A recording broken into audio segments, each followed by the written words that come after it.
Assalamu alaikum wa rahmatullahi wa barakatuh, mes chers frères et sœurs. Aujourd'hui, je vous invite à plonger dans un mystère que peu osent aborder. Une vérité voilée, silencieuse, profonde. Celle qui entoure les souffrances du Mahdi, ce personnage promis à une mission titanesque. Mais si l'on vous disait que, bien avant son apparition, il souffre déjà, qu'il porte en lui une douleur invisible, connue seulement d'Allah et révélée à certains cœurs éclairés. Ce que nous allons évoquer aujourd'hui n'est pas un récit classique de triomphe, de conquête ou de gloire. C'est l'histoire d'un homme choisi, préparé, mais aussi éprouvé dans sa chair et dans son âme. Un homme que l'on imagine souvent comme fort et conquérant, alors qu'en réalité, sa force naît d'une épreuve intime. Une maladie secrète, une douleur constante, une solitude écrasante. Des savants comme Ibn Arabi ont laissé entrevoir des signes, des visions, des intuitions profondes. Selon eux, le Mahdi n'émergera pas comme un guerrier intact, mais comme un homme brisé, renforcé par l'épreuve. Et si cette maladie dont il souffre n'était pas un obstacle, mais le signe même de son élection divine? Aujourd'hui, il ne s'agit pas seulement de parler du Mahdi comme d'un futur dirigeant. Il s'agit de découvrir l'homme, celui que Dieu prépare dans le secret, loin des regards, dans la douleur, dans le silence, et dont la guérison pourrait bien être liée à celle de toute la Oumma. Frères et sœurs, êtes-vous prêts à entendre ce que peu osent dire?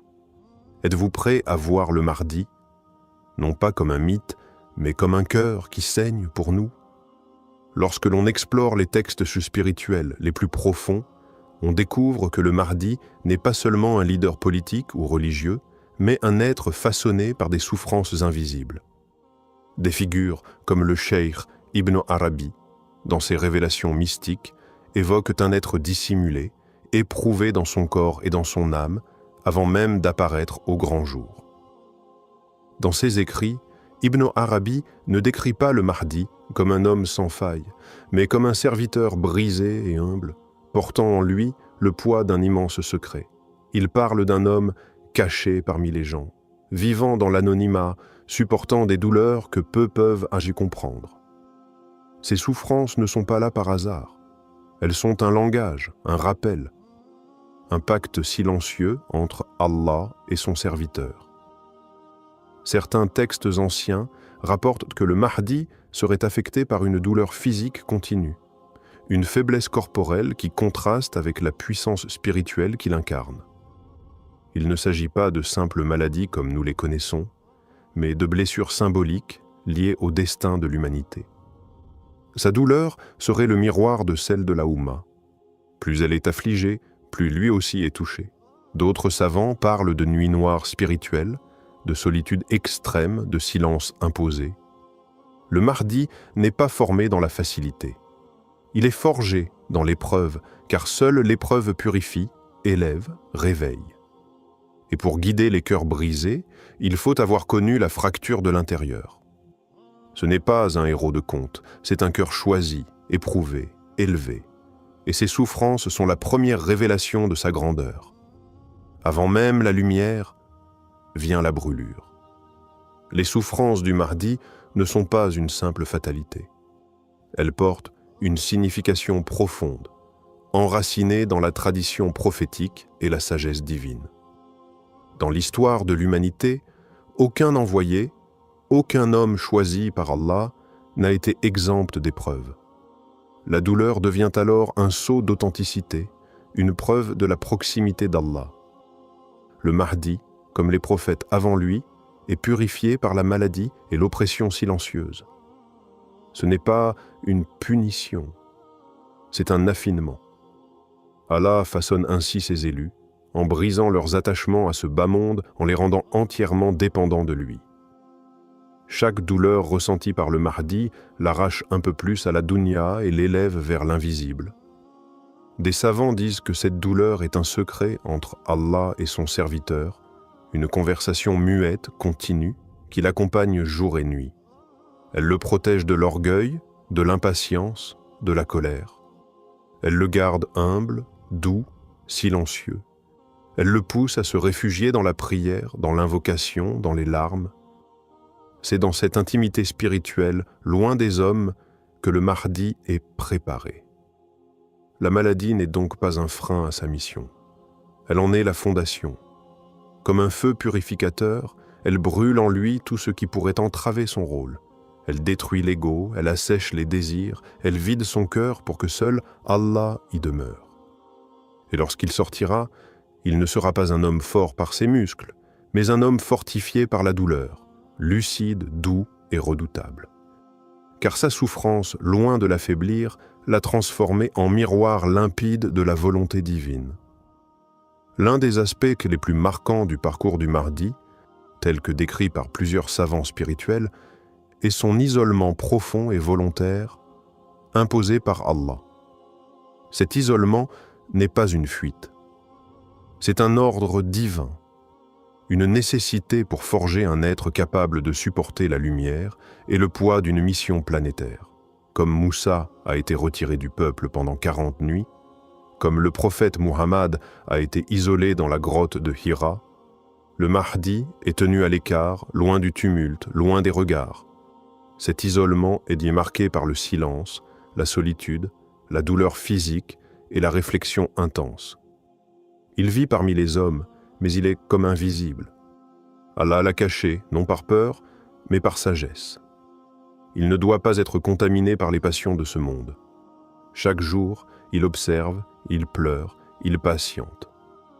Son cœur est brisé 1000 fois par ce qu'il voit, l'injustice, la décadence morale, la confusion dans la Oumma.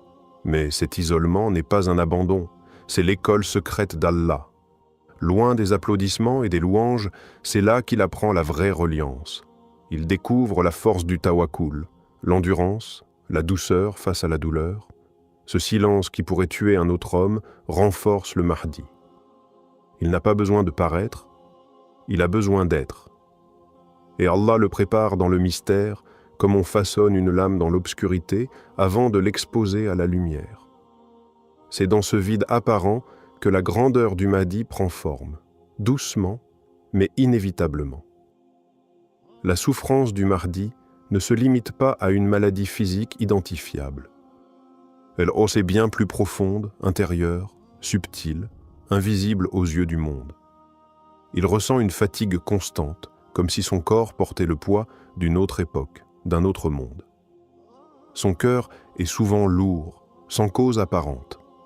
Il ressent une tristesse sans nom, une sorte de mélancolie spirituelle que même la prière ne dissipe pas entièrement, car elle ne vient pas de lui, mais de ce que lui fait porter Allah. Parfois, il est pris d'angoisse silencieuse, de douleur dans la poitrine, de fièvre qui ne laisse aucune trace, des maux qui ne se guérissent ni par les remèdes ni par le repos. Ce sont des symptômes de l'âme, des blessures profondes liées à son destin. Il est le cœur battant d'une Oumma malade, et chaque battement est teinté d'un écho du mal qui touche la communauté.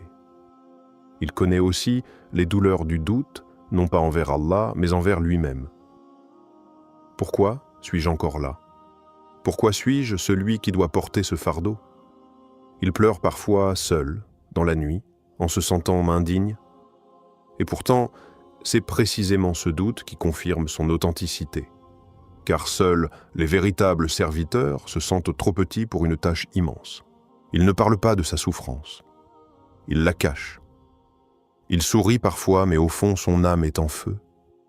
Et ce feu est ce qui le distingue. Un feu intérieur qui ne détruit pas, mais qui purifie. Ce feu est la réponse d'Allah à une Oumma qui a trop longtemps éteint la lumière. Le Mahdi souffre, pour nous. Il y a un lien mystérieux, mais puissant, entre la douleur du Mahdi et l'état de la Oumma. Sa souffrance n'est pas individuelle.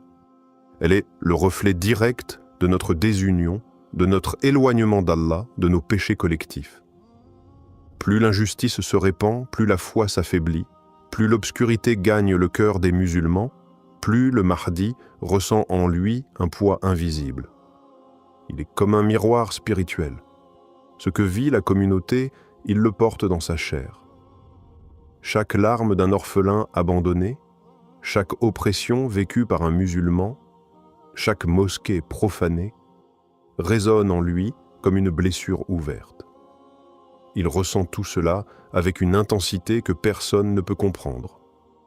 Allah a placé en lui une sensibilité spirituelle hors norme, afin qu'il soit capable de représenter, par sa propre douleur, les maux profonds de toute une nation. Mais cette souffrance n'est pas vaine. Elle est le prélude au réveil.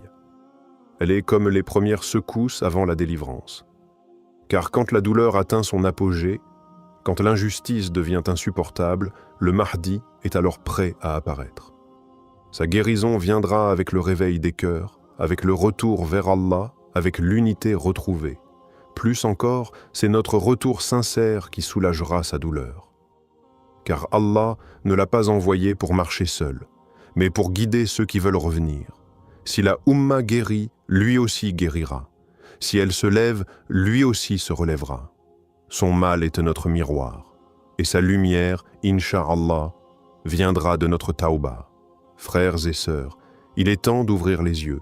Le Mahdi ne viendra pas comme un héros de fiction, fort, inébranlable, célébré dès son arrivée. Non.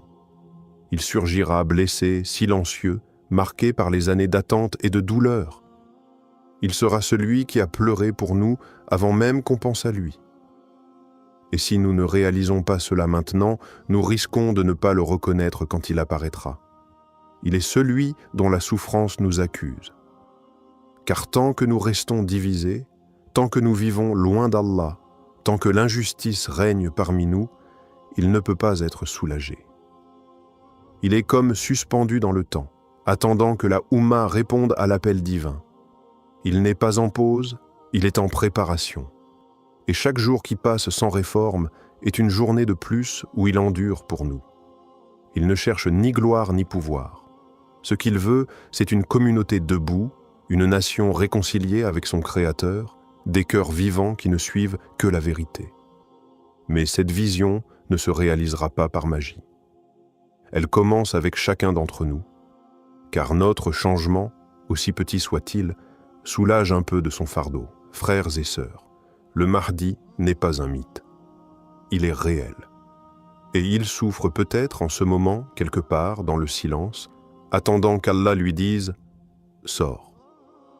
Mais avant ce moment, posons-nous cette question sincère. Sommes-nous prêts à le suivre? Ou serons-nous ceux qui l'ignoreront, trop occupés par ce bas monde? Ne le laissons pas porter seul la douleur du monde. Réveillons-nous, relevons-nous, revenons à Allah. Car c'est en guérissant notre propre cœur que nous hâterons par sa permission la guérison du sien.